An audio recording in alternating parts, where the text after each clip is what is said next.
नमस्कार, आप देख रहे हैं वीके न्यूज और मैं युधिष्ठिर उपाध्याय। जब से ओम बिरला ने नए स्पीकर के रूप में कमान संभाली है तब से ही वो मीडिया और सोशल मीडिया की सुर्खियों में है, क्योंकि वो सदन के अंदर लगातार सांसदों को नैतिकता का पाठ बढ़ाते हुए नजर आते हैं। यहाँ तक कि ओम बिरला को लोकसभा के स्पीकर का पद संभाले अभी लगभग 15 दिन हुए हैं, मगर उन्होंने जिस तरह से सदन की कार्यशैली में बड़ा बदलाव किया है वो वाकई काबिल तारीफ है। मान्य सदस्यगण,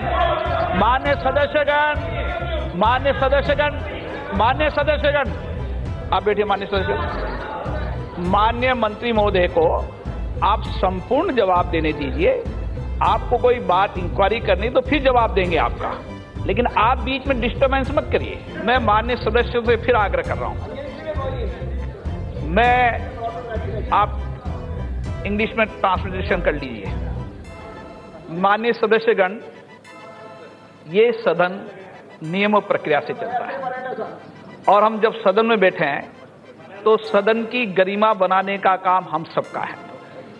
हम माननीय सदस्य एक टेबल पर जाकर दूसरे से बात कर रहे हैं, तीसरे टेबल जा रहे हैं, कोई इधर जा रहा है, उधर जा रहा है।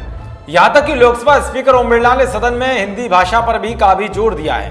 जिन्होंने सालों पुरानी परंपरा को तोड़ दिया है, वो सांसदों से हिंदी में ही बात करते हैं और सदन के नियमों का पालन भी हिंदी में ही करते हैं। इन सब के बीच कार्रवाई के दौरान जब किसी विषय पर सदन में हंगामा होता है तो अक्सर आपने ओम बिरला को आसन पैरों पर है कहते हुए सुना होगा। इस शब्द का वो सदन में कई बार इस्तेमाल भी कर चुके हैं। आसन, कोई मान्य सदस्य नहीं खड़ा है। आसन पैरों पे है, आसन पैरों पे, आसन पैरों पे, आसन पैरों पे। आपका आसन है, आपका सदन है, आपका सदन है, आपका सदन है। आप ही गरिमा बना के रखो। आपका सदन है, प्लीज सिट डाउन। नो, आसन पैरों पे, नो, आसन पैरों पे, आसन पैरों पे, प्लीज सिट डाउन। आसन पैरों पे बैठ जाइए। लेकिन सवाल यह है कि आखिर स्पीकर ओम बिरला ऐसा क्यों कहते हैं, तो आपको बता दें कि इसके पीछे बड़ी वजह है। दरअसल आसन पैरों पर है का मतलब है सभापति आसन से खड़ा हो गया है और सभी सदस्य अपनी सीट पर बैठ जाएं। सदन में ऐसी परंपरा है कि जब किसी चर्चा के दौरान कोई सांसद अपनी बात कह रहा हो तो तभी अगर सभापति अपने आसन से खड़े हो जाएं तो उस सांसद को अपनी बात रोककर बैठना पड़ता है। दरअसल सदन में पद के प्रोटोकॉल के मुताबिक सभापति से बड़ा कोई भी नहीं है, वो सदन का संरक्षक माना जाता है। यहाँ तक कि प्रधानमंत्री तक उन्हें सभापति महोदय या माननीय सभापति कहकर ही संबोधित करते हैं। ऐसे में अगर वो अपने आसन से खड़े हो जाते हैं तो उनके सम्मान में सांसदों को अपनी बात रोककर बैठना पड़ता है। इसका दूसरा पहलू है कि सदन की कार्रवाई के दौरान कही गई बातें लिखित में भी आती हैं। ऐसे में दो लोगों के एक साथ बोलने पर उसे रिकॉर्ड में लेना मुश्किल होता है। इसी वजह से सदन में स्पीकर एक बार में किसी एक सदस्य को बोलने की इजाजत देता है। अगर कोई बीच में बोलता भी है तो दूसरे को तब तक के लिए चुप रहना पड़ता है। आपको बता दें कि स्पीकर ओम बिरला ने सभापति बनने के बाद सदन चलाने की प्रक्रिया में काफी बड़ा बदलाव किया है। उन्होंने सदस्यों से साफ तौर पर कह रखा है कि कार्रवाई के दौरान सदस्य सीट पर बैठकर आपस में बातचीत नहीं करेंगे। अगर जरूरी हो तो सदन से बाहर जाकर बात करें। अजय रंजन, आपको जाकर बात करनी है, आप गैलरी में बात कीजिए। नहीं, अजय रंजन जी, चलता होगा। मान्य सदस्य, ऐसे सदन नहीं चलेगा।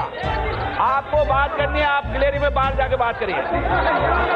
नहीं, नहीं मान्य सदस्य, नो, मान्य सदस्य में नाम से पुकारना पड़ेगा। आप आपस में, मान्य सदस्य, आप आपस में बात करेंगे, नाम से पुकारना पड़ेगा। सर, चर्चा मत करें आप। सर, इट इज अगेंस्ट, माननीय मंत्री जी जवाब दे रहे हैं तो आप आपस में चर्चा मत अगेंस्ट कॉन्स्टिट्यूशनल मोरालिटी। सर, हाँ, सत्ता पक्ष हो चाहे प्रतिपक्ष हो, सब निकाह मेरे लिए एक है। सर, मैं अलग नहीं है। कोई वो चर्चा करेंगे तो उनको टोकूंगा। यही नहीं बल्कि सदन में नए सदस्यों को अब ज्यादा मौके भी दिए जा रहे हैं और शून्यकाल में विषय उठाने के लिए लंच के टाइम को भी आगे बढ़ा दिया जाता है।